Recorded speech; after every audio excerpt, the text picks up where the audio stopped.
everyone. Welcome to the History Valley podcast with your host, Jacob Berman. Today I'm joined by Dr. Kipp Davis once again. This is the third time I've interviewed him on this channel. Number 3. Yep. And I look forward to several more down the line in the future. So today we're going to be discussing methodology on the dating of the Dead Sea Scrolls, how the scrolls are dated. We're also going to get into Dead Sea Scroll conspiracy theories. Those are pretty fun to talk about. Entertaining. All right, so let's start off with this. Could you explain the scientific method on how the Dead Sea Scrolls is dated, and why we again that kind of is kind of re-asking the question as I've asked you before during the previous interview. On with that in mind, how we know the Dead Sea Scrolls dates the time that they date, based on the scientific method, not necessarily because of the text, because we covered that last time. What the text says. Right. Okay. So there are several ways actually by which the Dead Sea Scrolls are dated. The and at a first glance, I think, and maybe the most the easiest one for scholars by which to date the text is internally. And this basically means by way of historical markers within the text, which indicate a terminus ad quo and a terminus ad quem. They provide you a specific window for when the text might be written. You can see this in in some of the Pesherim, which make explicit mention of historical figures such as Demetrius,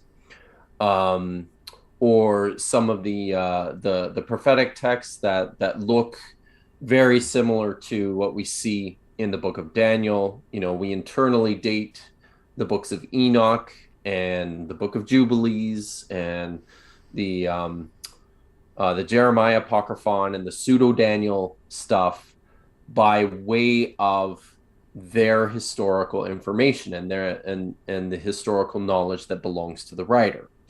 So this is maybe, like I said, the easiest way and probably the first way that a lot of the texts were dated was through these internal means.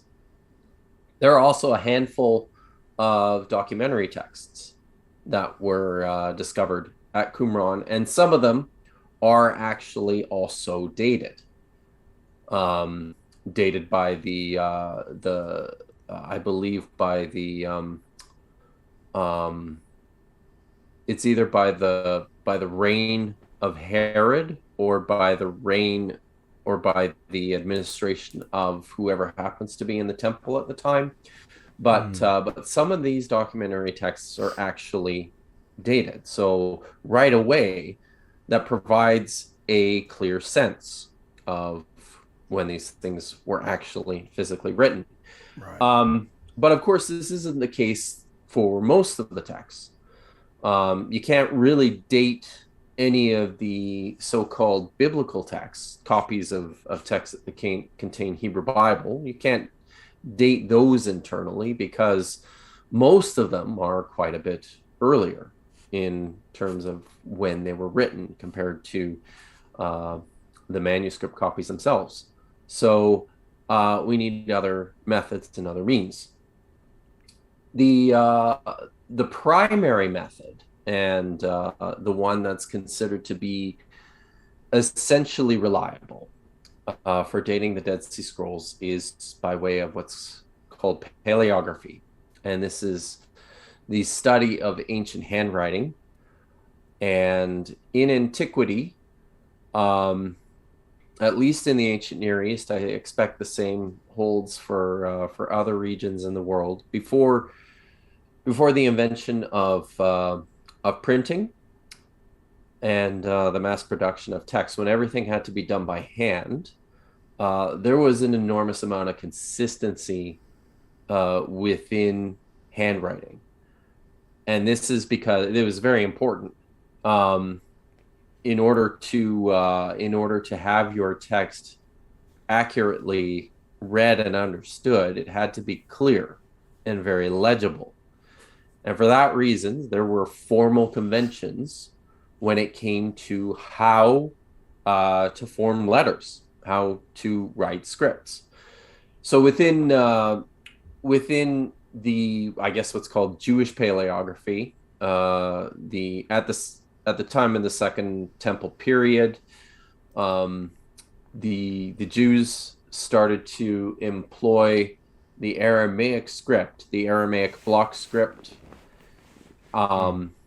in like their professional documents and in their really important literary texts.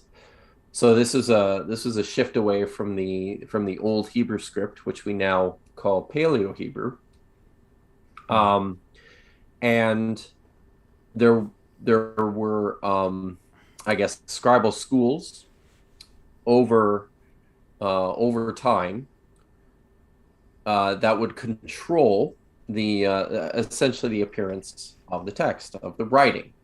But over the years, you can see small changes within the actual script to the formation of individual letters, to the general appearance of the script. It evolves, and scholars now tend to look at the script on a manuscript and say, well, the features of this manuscript, of the text on these fragments, looks like it belongs to this period of time. And paleographers, those who do paleography, Jewish paleography at least, can pretty comfortably date scripts within 50-year periods. Frank Moore-Cross, who was really responsible for establishing the paleographical methods and results within the Dead Sea Scrolls in particular, said that he could get things down to a 25-year, plus or minus 25-year period. I think that's overly ambitious. And I would suspect that most people, most trained paleographers, and there's not a lot of them, but most trained paleographers and those who are working regularly at dating scripts will probably, not venture far beyond 50 years. In some of my own work, I've even, for particular texts, I've even ventured to say, this particular script could belong anywhere within a 100-year period. So it's not super, super precise, but it provides a decent ballpark for when things were written. Now, one of the ways in which we have, I guess, validated the methods and the system of paleography for the Dead Sea Scrolls is through relative comparisons of paleographically dated texts with a selection of manuscripts that were also radiocarbon dated. I actually have a list here. I can bring this up and tell you. So Sure. I believe this happened back in the 1990s. A selection of manuscripts from the Dead Sea Scrolls and from the various caves were radiocarbon dated. And just to give you a sense here, 4Q208 is one of the copies, one of the K4 copies of the astronomical book of Enoch. And the paleographic date was set by J.T. Millick at between 225 BC and 175 BCE. So, like I said, 50-year period. The radiocarbon date was set at 167 to 53 BCE. So we can see in that instance the paleographical date is a little bit older than the radiocarbon date, but it's fairly close, right? Yeah. So let's look at another one. 4Q 542. This is a copy of the Aramaic Testament of Kachat from K4. The paleographic date was set at 125 to 100 BC. But the radiocarbon date was between 317 and 208 BCE. So it's off, but again, there's a relative proximity here. Couple other ones. 4Q 521, the so-called Messianic Apocalypse, paleographically dated from 125 to 75 BCE. The radiocarbon dating was from 66 BCE to 39 BCE. A copy of the Book of Samuel, 4Q Samuel E, was paleographically dated from 150 to 30 BCE and radiocarbon dated from 196 to 47 BCE. So, like, for a number of these manuscripts, it's helped to calibrate the original paleographic dates and to refine that. So this is part of how we're fairly confident. It's not just shooting in the dark. Right. And the system for paleography was developed through examinations, even before the Dead Sea Scrolls. One of the, I'll actually, if I can share my screen at this moment, I will show you, oh, hey, if you can enable sharing, I will show you a picture of... Let me see if I can figure out a way. Can you do that? Well, let me see. I'm going to try. Okay.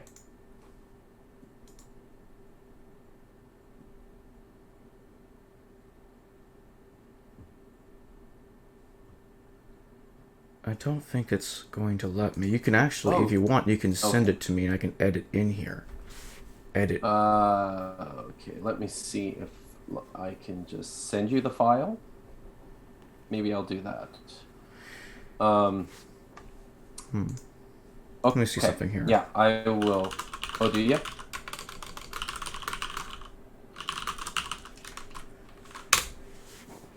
I think I can find out right now. Okay. I see the problem. Advanced sharing. Okay. Okay. I've enabled multiple participants can share simultaneously. Is it working now? Yeah, it's working now. Wonderful. Okay, so I will just... That's a nice background you got today, by the way. Oh, thank you. That's... Did you know... I don't know if... Do you ever watch James Fodor and Nathan from Digital Gnosis? And I've seen the channel before. Apologetics. Their Bad Apologetics series. I don't know if I've seen that one, but I know the channel Digital Gnosis. I just don't think I've seen that particular series. So one of the fun things they do on their channel is they critique and rate people's bookshelves and book collections that they display on their YouTube video chats. So anyways, so what you're looking at here is a copy of a papyrus fragment called the Nash Papyrus. And it was discovered towards the end of the 19th century. It's at the Cambridge University Library. So prior to the discovery of the Dead Sea Scrolls, this was the oldest Hebrew manuscript known to exist. Fascinating. And it, and so the contents are interesting too. It is the Decalogue. It's the Ten Commandments from Exodus, and then also the Ten Commandments from Deuteronomy, chapter 5.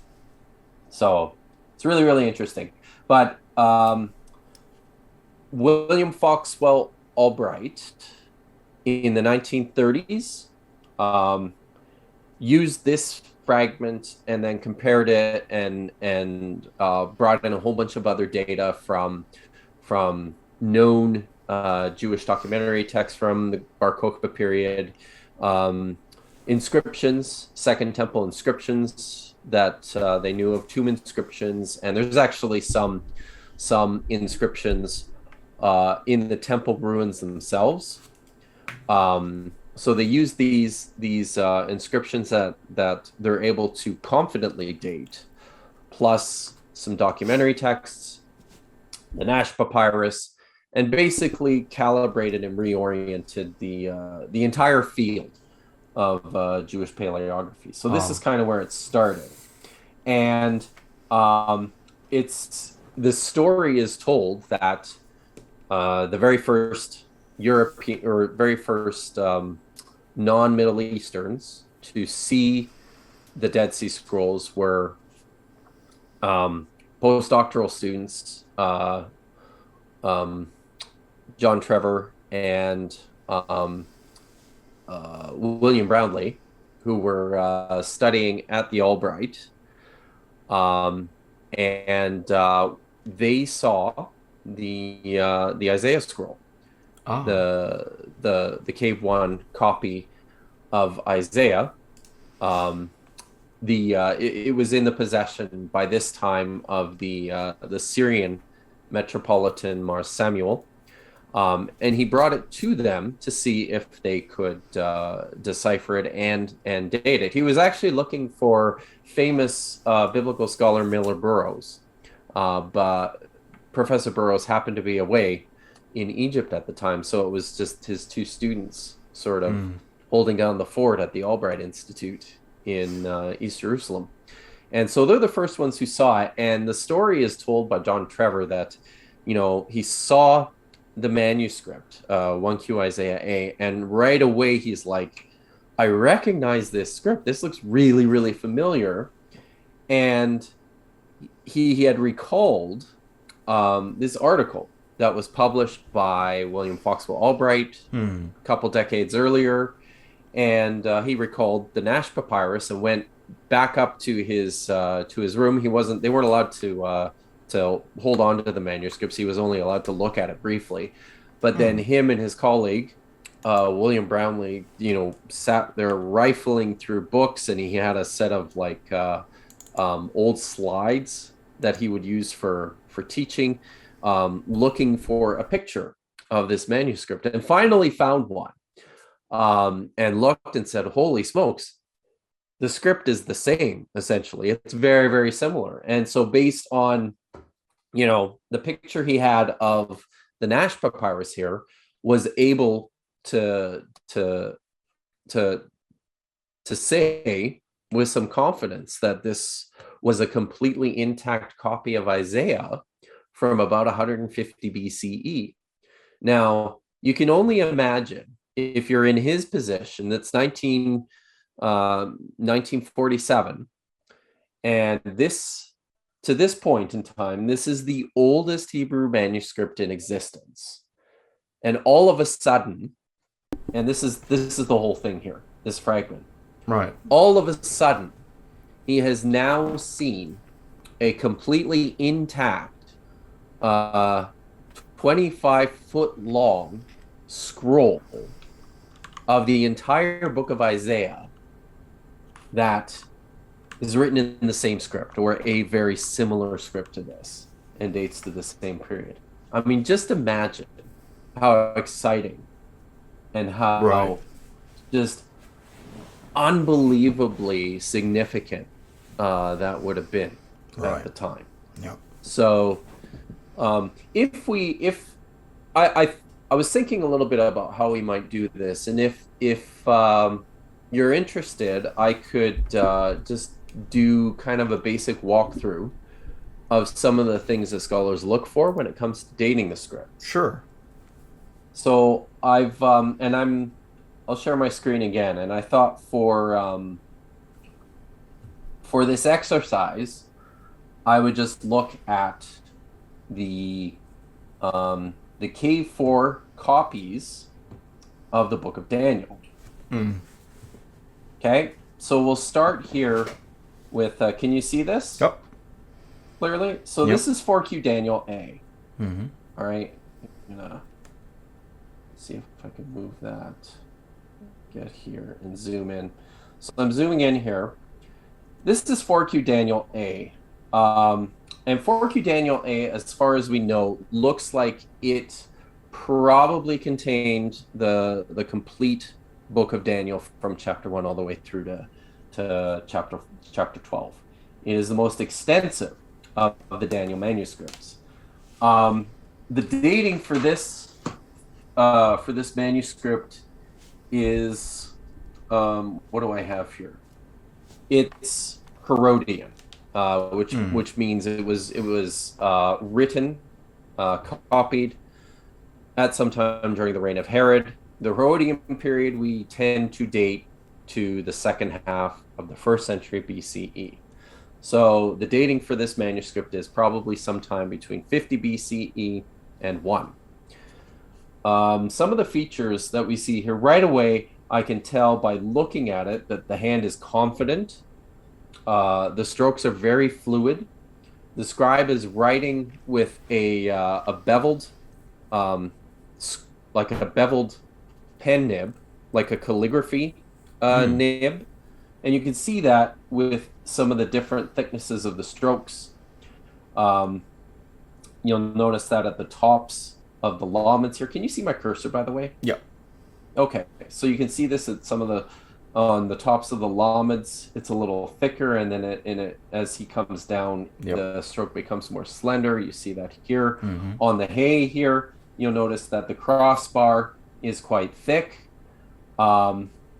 So these are some of the, and this is how we know essentially what the pen looked like, what type of stylus he was using to write this text.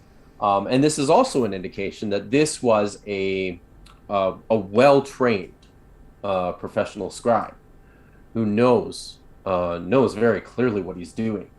So one of the things that I see in this manuscript is that all of the letters, and I'm just the principal letters, and those are like Aleph, Bet, Gimel, Dalet, Hey, Vav, Yod, pretty much anything that doesn't have superscripted elements like Lameds, or descenders like this final Nun here, or like a Kof. So normal size letters. And I can tell just by looking at this that the normal size letters are all very even in height. They all look very square. And a tendency that we see within Jewish handwriting is that as things get later, the letters tend to become more uniform in height and uniform in width, and they start to get a little shorter and thicker. So they start in earlier periods, they're narrower. The letters themselves are narrower, and there's a lot more that will either extend above the dry line or drop below the baseline. So there's a lot of different sizes of letters in the earlier scripts, and this starts to tighten up as scripts develop into the Bar Kokhba period, which is really where things got standardized. And some of the later manuscripts that you find in like the mid-2nd century, the scripts actually look much closer to things that you see in the medieval period, and even into modern Hebrew now, than they did even 100 years before that. So there's a period of standardization there. Some of the other features that I noticed here that I will point out. So right here, this is the letter Shin. Looks like a W. Yeah. One of the things that I see is that this bottom point of the sheen connects almost directly with this right downstroke. So it forms like a distinctive V at the bottom. In some of the earlier scripts, this right downstroke joins a little bit higher. In some of the really early manuscripts, this looks more like a U shape. It's like a half circle, and we see here too that the center arm, this short little tick here, joins almost at the midpoint of this left downstroke. So in later periods, I'll say first of all, in earlier periods, this center stroke would actually appear closer to the base, to where the V is, and as time progresses, it slowly starts to move up the stroke to the point where by the Bar Kokhba period, it's way up here. So these are some of the things that we're looking for. Something else I see here, you'll notice this is a yod, and there's another nice yod right beside it here. These are formed in a wedge. So the pen starts at the bottom, comes straight up to the left, and back in. So it makes like a nice little triangle. This is a clear indication that this is within the right in the middle of the Herodian period. In earlier periods, the yods looked a lot more like this one up here, where it just is drawn basically straight up and comes down without the wedge on the inside. So over here, this letter here is a dalet, and you can see that the roof or the crossbar at the top is quite thick, and it's got this little ornamentation on the end that also forms a bit of a wedge. So these are all indicators that this is something that happens within the Herodian period. And I'll just point out one more thing in this hand, and this is the aleph here, right beside that dalet. There's another one, another couple down here. There's another aleph right here. On the left side of the aleph, this downstroke joins with the oblique or the angled stroke right at the top. In the earlier period, in earlier hands, this stroke on the left-hand side actually comes more inside the aleph, and at some point in around 100 BCE, scribes who were originally writing aleph in 3 strokes started writing it in 2 strokes, and yes, so this is again another feature. So these are some of the things that I see within this manuscript, which suggest to me, this belongs to the Herodian period. So that's 4Q Daniel A. This is 4Q Daniel B. Now, just what do you see here? They look more clearer. They're not as the letters look clearer. Yeah. Does it look neater to you? It does. The handwriting? Yeah. Sharper. Compared to this other manuscript, would you say that the letters are more uniform in height, less uniform in height, wider or narrower They than seem what to you be see on this? They seem to be wider. Yep. The uniform one is maybe a little bit more difficult. I would characterize this as quite uniform too. I noticed it in particular with this letter here. This is the letter mem, and this one in the earlier period, mems can be quite large actually in some of the earlier periods and come way down below the baseline here. But this one's nice and very, very close in line with the baseline. And you'll notice too, the pen again is beveled. It's It's actually not as beveled as the pen used in the other manuscript, but it's still got some beveling, and so you see some thicker sections. You'll notice it on the shoulder or the join here between the downstroke and the oblique on the olive. You can see a little bit of a chariah or an ornamentation on the top of this right stroke here. So looking at this manuscript, what I see is an even later hand. This is something. What did I date this one as? So this is dated into the first half of the 1st century CE. So right around the time of Jesus. This particular manuscript. Something that's really telling here is this letter Kof. Looks like a P.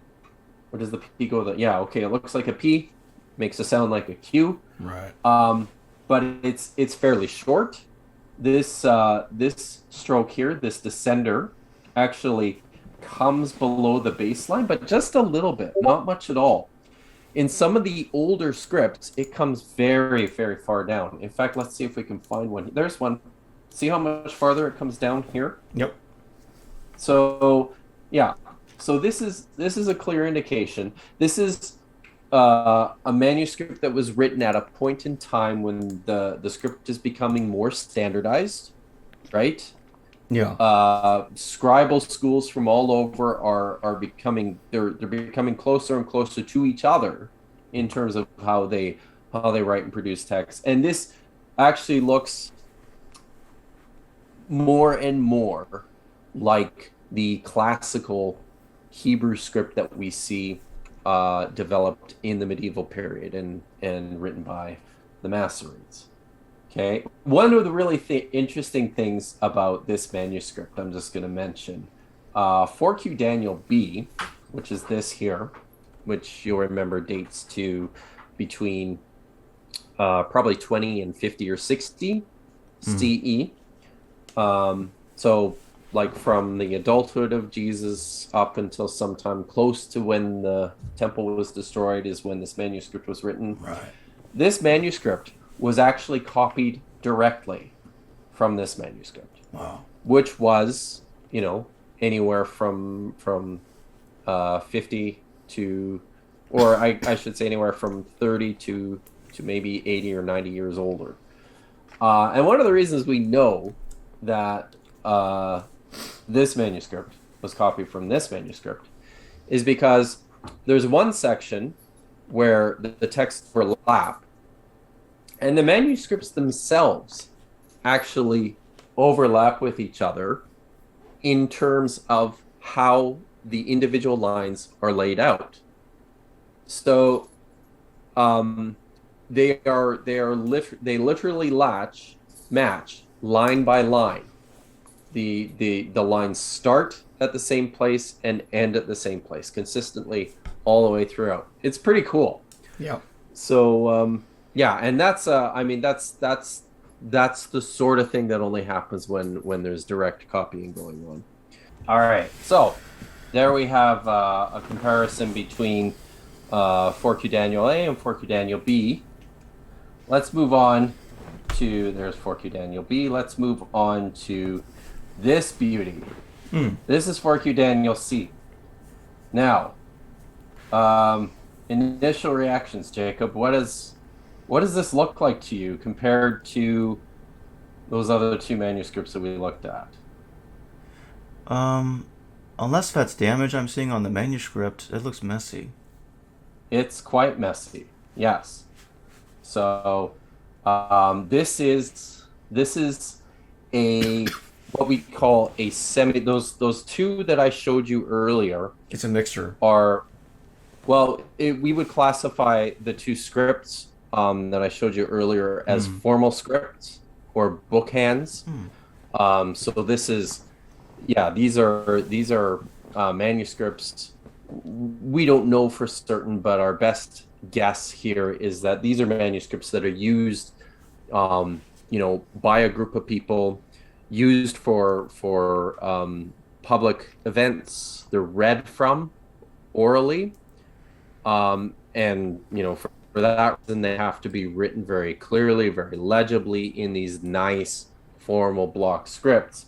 What we have here is a semi-cursive script. So there is a Hebrew cursive script, which looks a little bit different than the formal script or the block script, and it's for note taking or for handwriting essentially.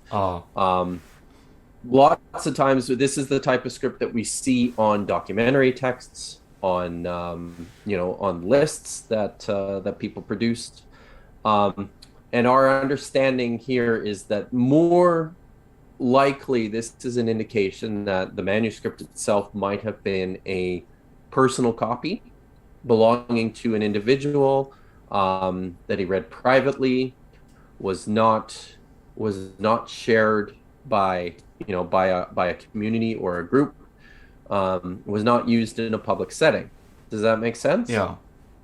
Lots of times we tend to think too that these were manuscripts that were used in personal study by very scholarly members of the group. These are the types of texts that so they tend to also be maybe a little bit more esoteric, more complicated than just the type of literature that circulated widely among the general public. So, but we can see here this is a semi-cursive script, so part of like a personal copy of and the only preserved text from this manuscript, 4Q Daniel C, is actually chapter 10 verse 5 to 11 verse 29. So the only preserved part are those three oracles, those three prophecies at the end of the book of Daniel, from chapter 10 to chapter 12. And we're fairly sure that it goes all the way to the end of chapter 12. Right. But this hand here too, we would consider quite a bit earlier. In fact, this one is dated, I dated this to close to about 100 BCE. I think 100 might be a little bit too early. It's probably, in the 80-ish, 70-ish BCE. And one of the things that I see here is just a general, you'll notice there's a lower consistency in terms of the actual height of all the letters. Some are longer and taller. Some are quite a bit shorter, like this Vav here. There's and some of the sheens too. Take a look at this sheen down here. Yep, I see it. And the way it's written, this stroke comes all the way down here, and it's almost written like a backwards Y. Yeah. And then the center arm comes down a little bit closer to the center, but still on the left side. So it's a very different looking style of letter. Now, let's look at this. If you can see here, this is an Aleph. Yep, I see it. Right here. Now, remember what I said about this stroke on the left-hand side here. Yep. That at some point in the early Herodian period, they started writing this letter in two strokes by just coming straight up and down, and then lifting the pen and attaching this third, or this short stroke up here. Yep. This one is written in three strokes. So you've got a separate stroke at the left that joins just inside the top of the oblique. Then you've got the oblique coming down, and then this, and also something else to notice too. This short right stroke comes down closer to the base of the oblique here too. So it's see not it. always consistent. Like you see, this one's in the middle, but these are the sorts of indicators that say to us, well, this is a little bit earlier. This is a mem here. So basically, which is kind of, so does this mean that different parts of the writing on that manuscript dates a different time? no. What this means is, and because you're not always writing woodenly consistently all the time. Okay, right. We go through and we look at all the features within a script and say, well, most of the letters kind of look like this. We have some that look a little bit earlier. It's probably, and sort of taking a global perspective of all these features that we see, we make an educated guess about the date of the manuscript. One of the reasons I like doing this with the Daniel manuscripts is because this also tells us something, I think, significant about the development of the Book of Daniel itself. Remember, I said that those two other manuscripts that we have probably complete copies of the Book of Daniel from chapter 1 all the way through to chapter 12. Date to closer to the end. Well, the one dates to the second half of the 1st century BC. The other one dates to the first half, or actually closer to the middle even, of the 1st century CE. Here, in a manuscript from 100 years earlier, you do not have a complete Book of Daniel. All you have here is chapters 10 through 12, and there's no possible way that that this could have been a complete book. I actually did some of the calculation on this at one point. By reconstructing the text, we're able to see that how many lines are in the column. I actually didn't say, but the columns themselves are only 12 centimeters. This manuscript would only have been this tall. So I think it's like 10 or 12 lines total in a column. So if you wanted to squeeze the entire Book of Daniel into this one manuscript that was this high, would require over 107 individual columns of text. So when it comes to manufacturing scrolls, if you're manufacturing something this small, you're not sewing together sheets upon sheets upon sheets of this stuff and writing 107 columns of text. You need to use something taller, bigger, to make sure that you're maximizing your material, because parchment is very expensive. So I think it's interesting. Let's look at this one here. This one's kind of neat. Look what's going on with the letters here. Yep, I see it. Do you see what that is? That looks like a W. Something that I think that's something you showed me earlier.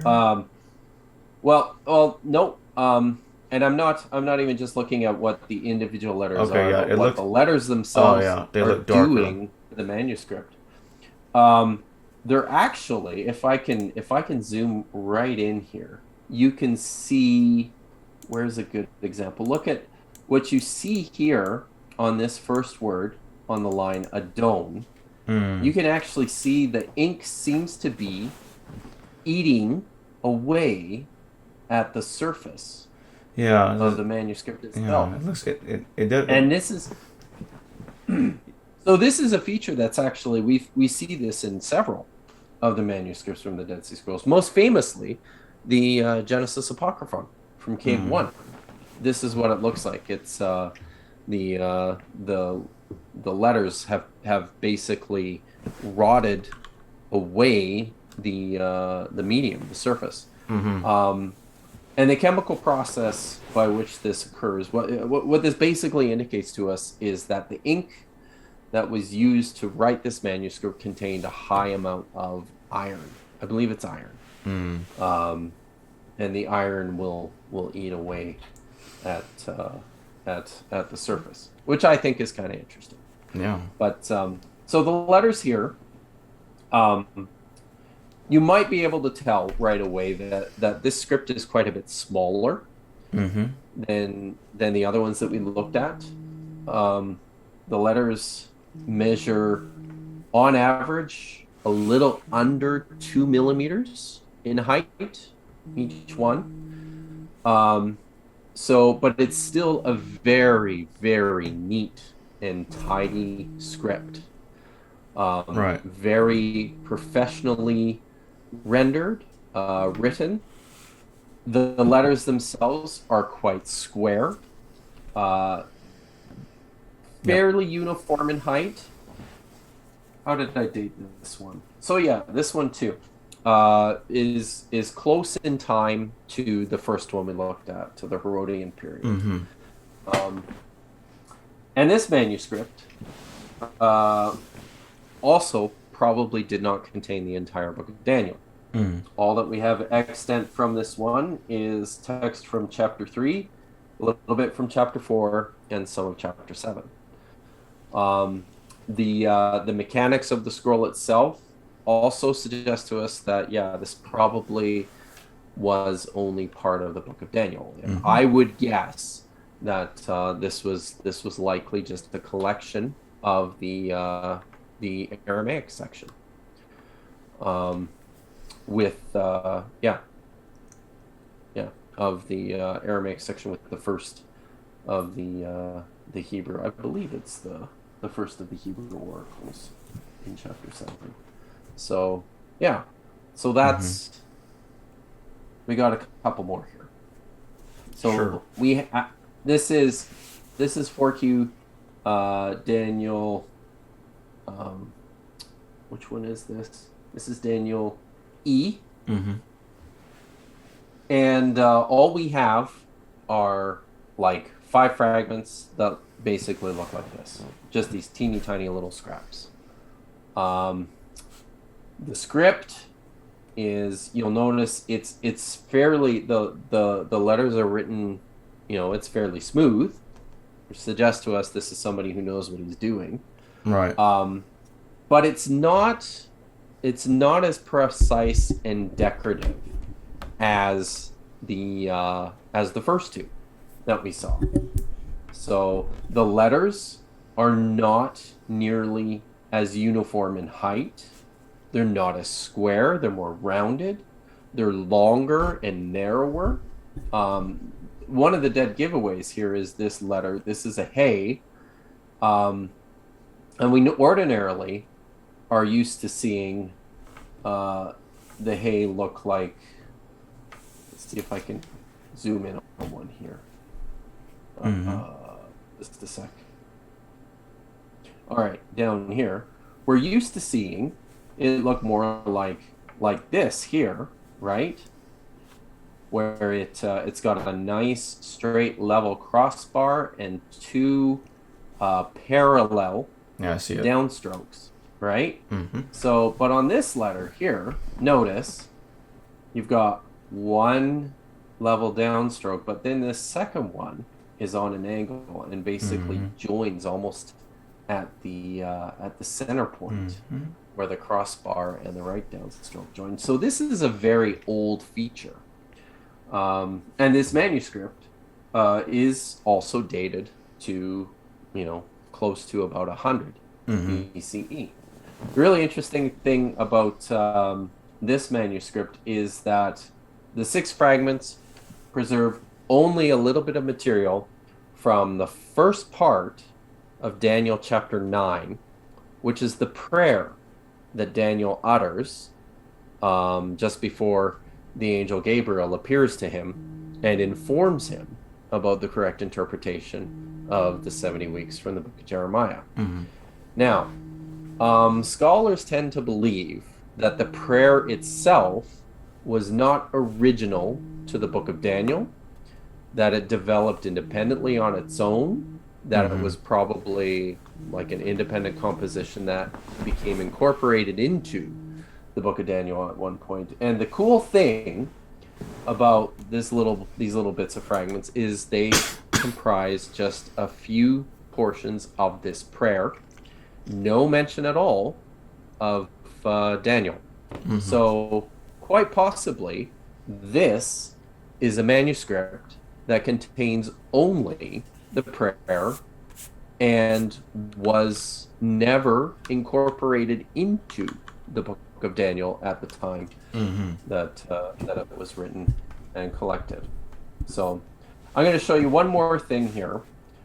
This is not a Daniel manuscript. Okay. But this is, and this is the same manuscript you see on my screen behind me. So this is actually one of the oldest manuscripts in the Dead Sea Scrolls.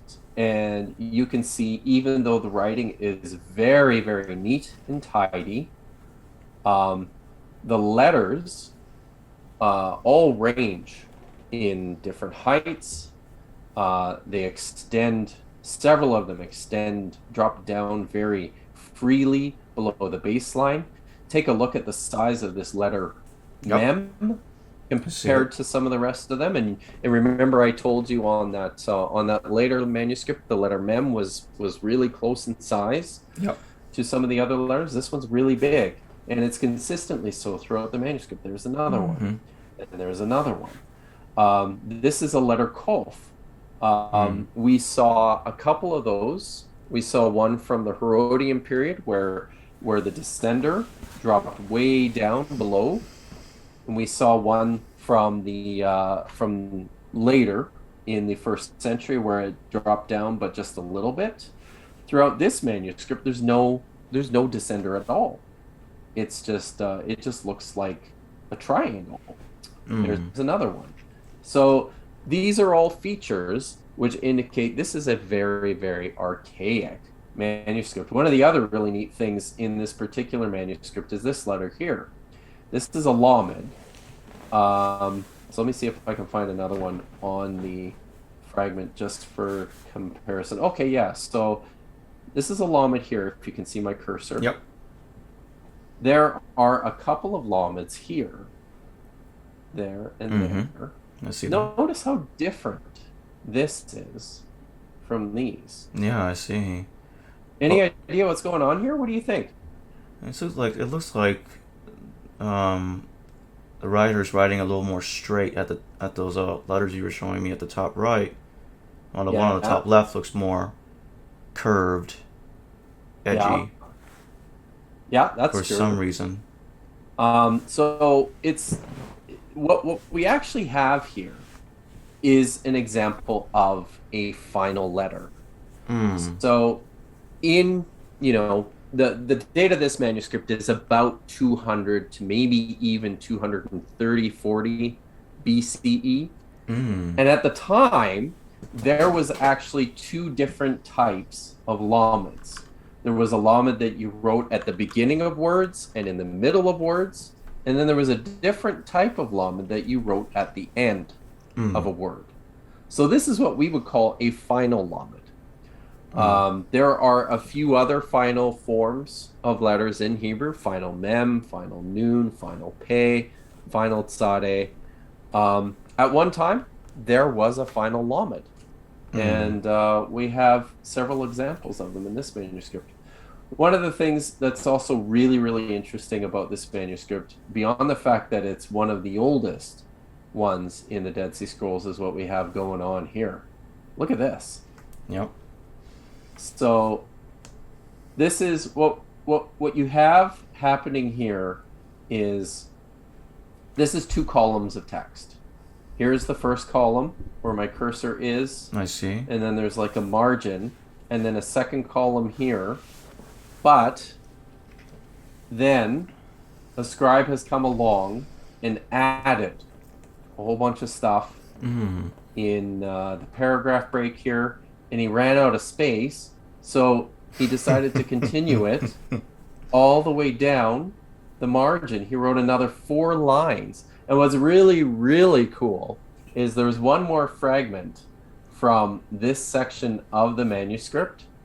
And it, well, actually, let me just quickly bring it up to show you, because I think it's awesome. There it is. On this fragment here, you've got, I'm going to pull up the red picture. Check this out. So this is the bottom of the column, and look, he's finished upside down on the bottom, in the bottom margin of the manuscript. It's so cool. Yeah. So, and what's also really neat is this text from Jeremiah is here. Let me just bring the infrared picture up again. Okay. So what's here, the text runs up to Jeremiah chapter 7:29, and then it stops. Okay. Okay. And then it continues directly in Jeremiah chapter 8, verse 4. Let me actually, I've got a Bible right here. And it's cool what's taking place here, because I'll just read it, okay? Sure. If I can find it.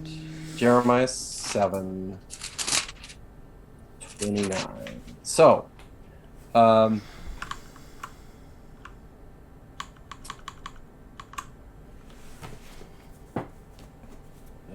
have to take an addition. Okay. So, just starting at verse 27, Jeremiah chapter 7, verse 27 says, "Therefore you shall speak all these words to them, but they will not obey you. You shall also call to them, but they will not answer you. So you shall say to them, this is a nation that does not obey the voice of Yahweh their God, nor receive correction. Truth has perished and been cut off from their mouth. Cut off your hair and cast it away, and take up a lamentation on the desolate heights. For Yahweh has rejected and forsaken the generation of his wrath." So that's the end of chapter 7, verse 29. Mm-hmm. And then it picks up in chapter 8, verse 4. And there's a new oracle here. "Moreover, you shall say to them, thus says Yahweh, will they fall and not rise? Will one turn away and not return? Why has this people slidden back, Jerusalem, in a perpetual backsliding?" And it goes on. So what we have here actually is an example of a text where it runs smoothly from the end of chapter 7:29, transitions very easily into a new oracle in chapter 8, verse 4.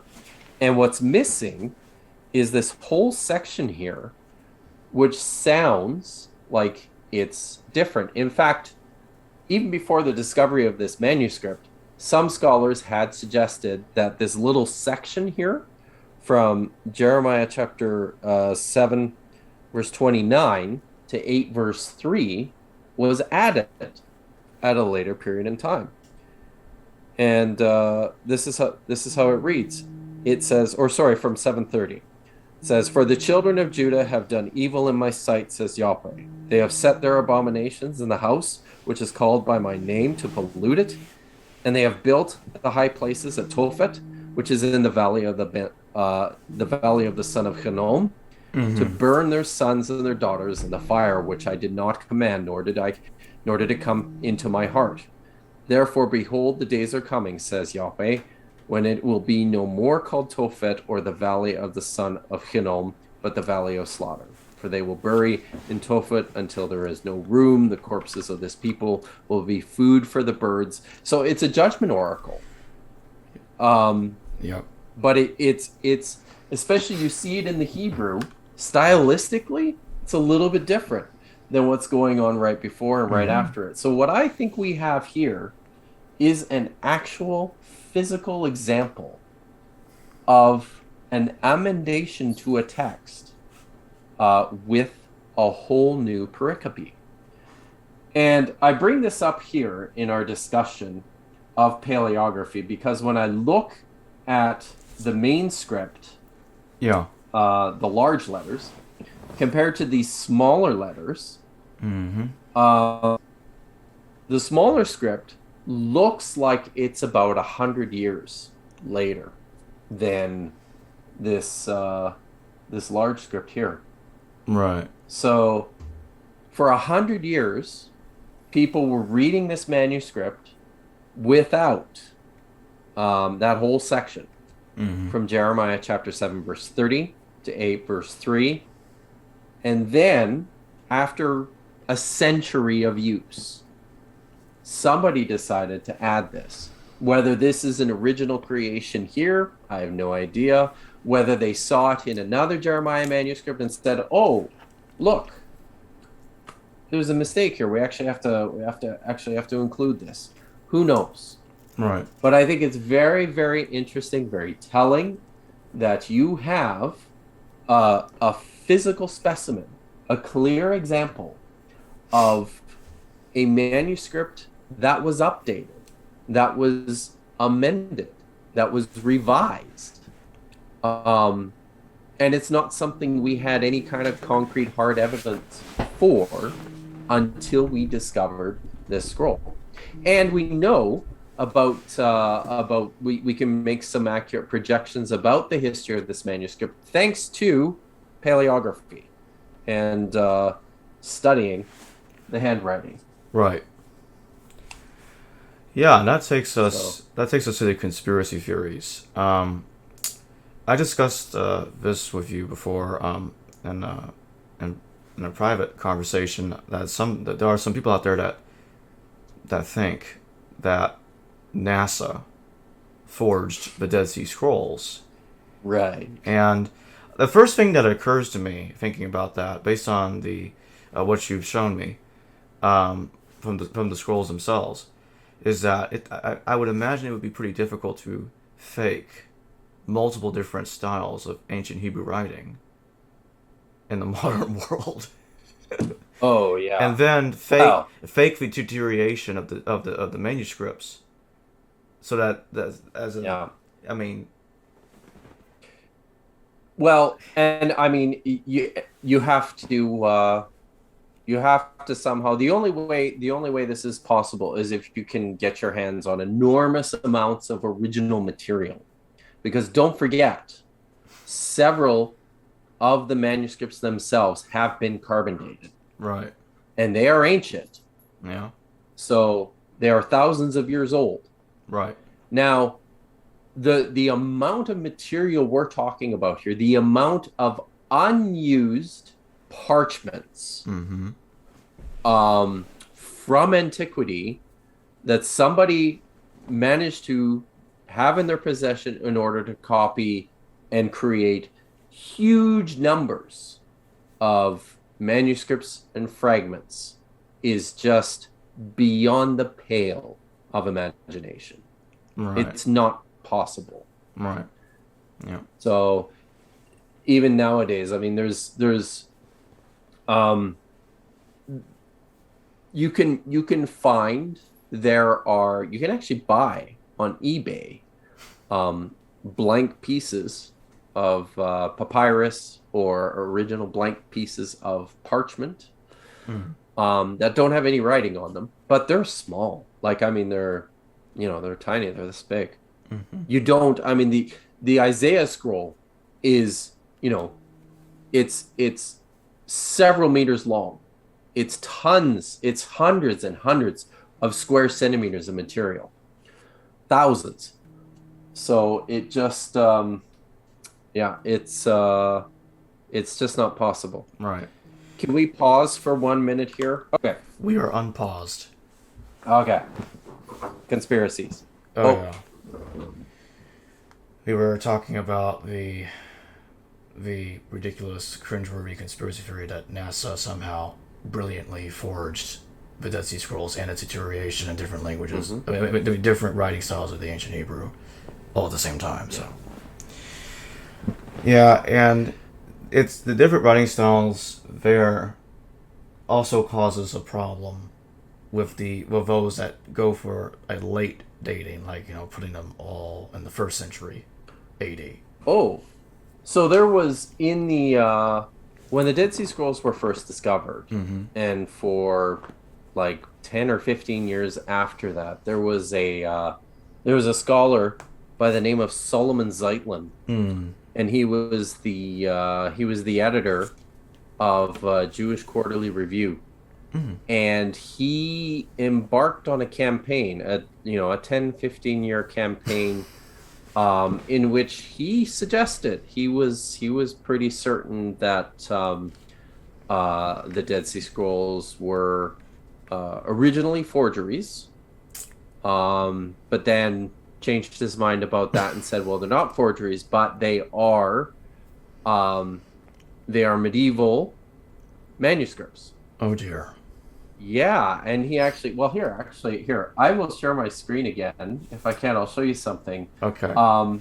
So, and he was, of course, one of the things that Solomon Zeitlin had to uh, come against in his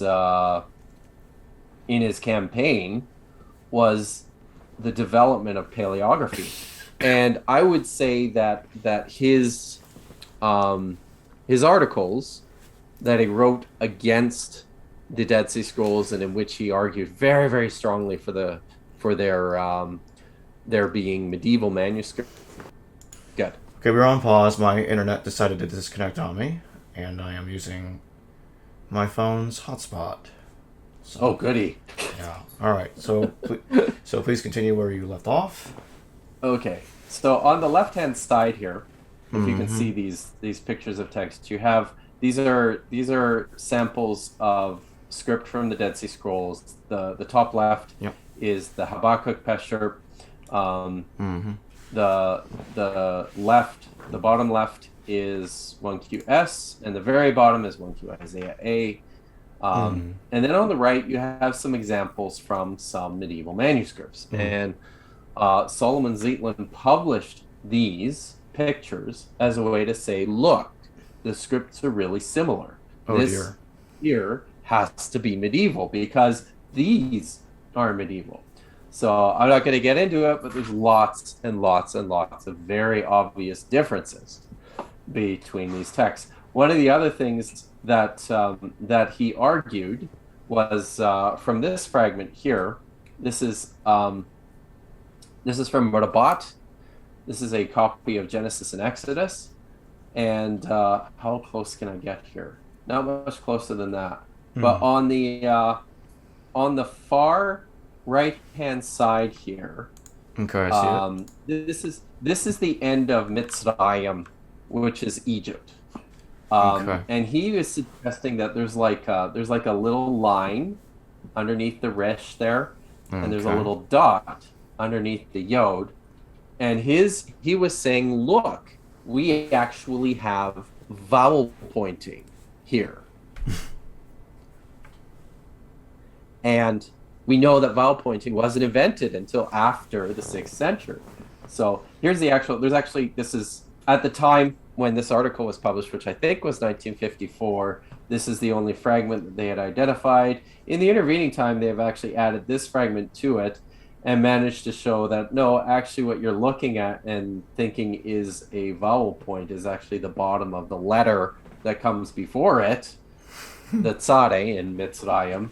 And the dot here that you think is a hirik underneath the yod is actually an imperfection in the leather that doesn't show up when you use better cameras. So but this is, I just to say that this is not new. I mean, people have been, even a scholar, a very good scholar like Solomon Zeitlin, in the early going, got on his hobby horse and his bandwagon about the Dead Sea Scrolls being forgeries, and then about them being medieval, and all the way up until his death in the 1970s. He stuck with it. He never came around. So he doubled down, and just that kind of ended up being his somewhat tragic legacy, I'm afraid. So, all right. So, yes, conspiracy theories. it's kind of followed the scrolls around Yeah, since they were discovered. I've noticed. And of course, I mean, the probably the most famously, um, from the 1970s through the 1980s and into the early 1990s, there was perhaps some legitimate concern about what was inside the scrolls because they were controlled by such a small, tightly formed group of scholars, who had exclusive access to them, and they weren't sharing with anybody, Yeah. anybody outside of just the small editorial team, which consisted, of only I think it might have been 15 or 20 scholars, and lots of them, for a long time they were all mostly Catholic, with a few Protestants in there. Before we started recording, we talked a little bit about John Allegro, one of the original editors, who was very, very shabbily treated, because in the course of his work on the Dead Sea Scrolls, actually deconverted. He was originally studying for the Anglican ministry, and he deconverted and became an atheist. And he was very, very poorly treated by several of the other members of the editorial team, in large part because of this. We have dozens and dozens of pages of letters, exchanges, correspondences between him and members of the other members of the editorial team, and this is part of the picture that they paint. And it's sad, really, because Allegro could have been a great scholar, but I think in part because of the shabby treatment he received, and he kind of doubled down and came up with several of his own, widely rejected theories about what the Dead Sea Scrolls are and where they came from. So, yeah. So up through the 1970s and the 80s, there was a great deal of noise being made about the Dead Sea Scrolls and what the Catholic Church was hiding, because they weren't going to let anybody look at them, right? It was all very tightly controlled. Nobody had access. One of my mentors, actually, the great Martin G. Abegg, he when he was still doing his PhD work at Hebrew Union College, managed to, with the help of his PhD supervisor, get a hold of a concordance of all the Dead Sea Scrolls that was produced by the original team. And they wrote them on like recipe cards and put them in like these folders and in these big binders. And there was, I think it was 7 or 8 copies that they sent. They sent them to a couple of the research libraries in Europe and in the United States. And one of the copies actually ended up at Hebrew Union College. So my mentor, Marty Abegg, while he was still a PhD student, sat down with this Hebrew concordance, and all the words in the concordance were situated in context, very much like a Strong's concordance, right? Except in Hebrew. So painstakingly, using his HyperCard program on his old Macintosh computer, pieced together all the fragments of the Dead Sea Scrolls from Cave 4 that had not been published and that nobody outside of this small collection of scholars had seen. And he published those in 3 fascicle editions with the Biblical Archaeology Society in the early 1990s. And that kind of blew it up and broke things open.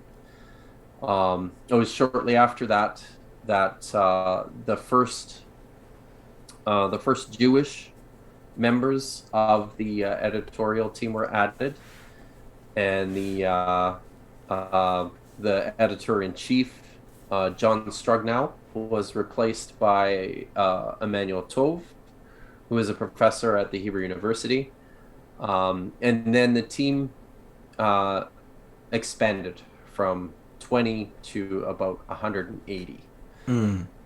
So it, and then after that, very quickly, because up until, I mean, the first of the Dead Sea Scrolls were published in 1956, or sorry, 1953, and then there was another volume that followed up in 1956, and then two more before 1970, and then nothing really after that. So, you know, the publication was really, really, really slow. And finally, after Emmanuel Tove took over, and after, you know, the editorial team was expanded, from 1992 up until 2010, so in just under 20 years, the entire 40-volume series ended up being published. It was just finished in about a decade ago. So, yeah, that is just the very basic story of scholarship and publication of the Dead Sea Scrolls. Right. Well, I hope some people that actually believe this conspiracy nonsense watching this video will hopefully give their beliefs a second thought. Yeah. And, I mean, it's not, there's nothing to hide anymore either. Right. It's all published now. You can see every single fragment of the Dead Sea Scrolls online. High quality images, like super high resolution images of all the fragments. It's just it's they've been around long enough now, and they have been scrutinized so carefully by so many people that that it's impossible to hold on to any more of this conspiratorial nonsense. Right. They've been carbon dated. And actually, there's a project underway right now where a whole bunch of additional manuscripts from Qumran are undergoing new carbon dating. The carbon dating has been calibrated to, has recalibrated the paleographical system that we use for dating the manuscripts. So we're really confident about these dates that we assign on the basis of handwriting, because the dates that we assign on the basis of handwriting are aligning with the carbon dating. So, I mean, it's just, there's not much to say. Right. So I wanted to go back to John Allegro for a moment. His work on the scrolls caused him to deconvert and become basically an atheist. Now, I'm not sure if it was just his work on the scrolls. Yeah, it definitely played a part. So continue. Did it have something to do with the hostileness of the nature of the scrolls to the Gentiles and their views of the Messiah being very different from the Christian view? No, I don't think so, because when Allegro was working on the manuscripts, this also contributed to his idea that Christianity was actually a reflection of the same religion as in the Dead Sea Scrolls.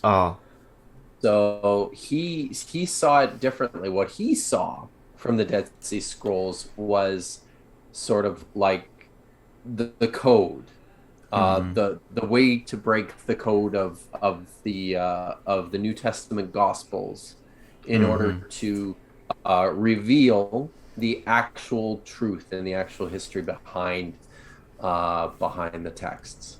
I see. So and it had to, I mean, he it had to do, his whole theory had to do with the development Right. of the Hebrew language from the much earlier Semitic languages like Sumerian and Akkadian. And you know, he theorized that the early Christians were they were like a pharmaceutical cult. They you know, they were smoking mushrooms Uh, and having hallucinations and so visions, which so basically, he came to the conclusion that Christianity started out as a psychedelic cult, and yep. that violated his beliefs, and that's why he basically Yes, left. and Well, he got a lot of regulations. this from his, yeah, and he Mm-hmm. got a lot of this from his readings of the Dead Sea Scrolls. And I'll say one more thing about Allegro. So Sure. Allegro published Discoveries in the Judean Desert, Volume 5, Okay. which is in the official series. And when he started working on his volume, if you look at the Discoveries of the Judean Desert, or DJD, if you look at them chronologically as they were published in historical sequence, you'll see a definite shift from the early volumes to the stuff that was published later. And in the Mm-hmm. early volumes, there was a strong focus on just getting the text transcribed, Mm-hmm. um, and getting them published. So, and that's part of why those first few volumes came out quite quickly. Over time, more focus and more attention was paid to um, understanding the whole text, developing ideas about how to interpret the text, situating the text within their historical context. So the whole project became much, much more detailed and complex. When Right. Allegro published his volume, Mm-hmm. he was under the impression that his mandate, the purpose behind his project was this: to get a transcription, a couple of notes, and just get it out there. So he Yeah. worked very quickly. Um, his work is kind of sloppy as a result of that, because of how quickly he's working. And you can Mm-hmm. see too, the wheels are turning in his head. So he published DJD5, which includes some of the really, really interesting and most controversial manuscripts from Qumran, stuff like the Messianic Apocalypse, or 4Q Testimonia, or what's the other one, the Midrash on the last days, a bunch of these, all the cave four peshers. So this was all part of his lot, his block of material that he was charged with publishing, and he got it out quick. He made quick transcriptions of things. He provided short translations and just a handful of comments Yeah. here and there about each fragment or each manuscript. When the book was published, his colleague, John Strugnell, right away saw a huge number of errors in his work. He's working quickly, right? Yeah. He's focused on just getting this stuff out there. His work is sloppy. Mm-hmm. Strugnell, I think it was 2 years after the book was published an enormous article in the French journal Revue de Qumran, which is called Notes et DJD Volume 5, which Okay. translates into Notes in the Margin on DJD 5. This is a journal article. Mm-hmm. It is 110 pages long. And the whole thing is a series of corrections to the original DJD 5. So, I mean, I feel kind of, I suggested that, you know, I have some sympathy for Allegro, because I think he could have been a Right. great scholar. But he did kind of contribute a little bit to his own demise Yeah. by working too fast and not being careful enough. And he produced a volume that essentially became, you know, almost useless. It's when people read the text in DJD5, his volume, a standard companion to that volume is the article that Struggle produced because it's got all the corrections in it.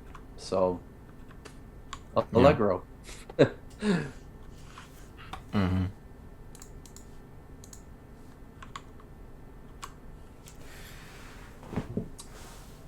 Oh, I'm still sharing my screen. Yeah. I don't need. Okay. Sorry. All good. Oh, I don't need to apologize. You're good. I was just talking, anyways. So, good. So, anything more, or should we maybe wrap it up here quick? Yeah, I think we can wrap it up. And save the rest for next time. Okay, everybody. Thanks for watching. Never-ending story. Yep. Yep. All right, everybody. Thanks for watching this video from the History Valley podcast. Your host, Jacob Berman. Thanks for joining me again, Dr. Kipp Davis. Absolutely. I look forward to our next show. Check the links out in the description. I'll include links to certain things discussed in the video as well, books and whatever. And check out the links. If anybody wants to donate, check out the PayPal, Patreon links, and/or donate through super chats and future YouTube live streams or premieres. Or you can just donate. Well, you could just become a member of the channel because YouTube membership has been enabled recently. So click on that join button on the YouTube channel. Thanks for watching, everybody. Hello, viewers. Thanks for watching this video from the History Valley YouTube channel. Please don't forget to subscribe and hit the notification bell. And if any of you wish to further support this channel, please consider checking out this channel's Patreon page and becoming a patron, and/or donate through PayPal or through Super Chat during a live stream. Thank you.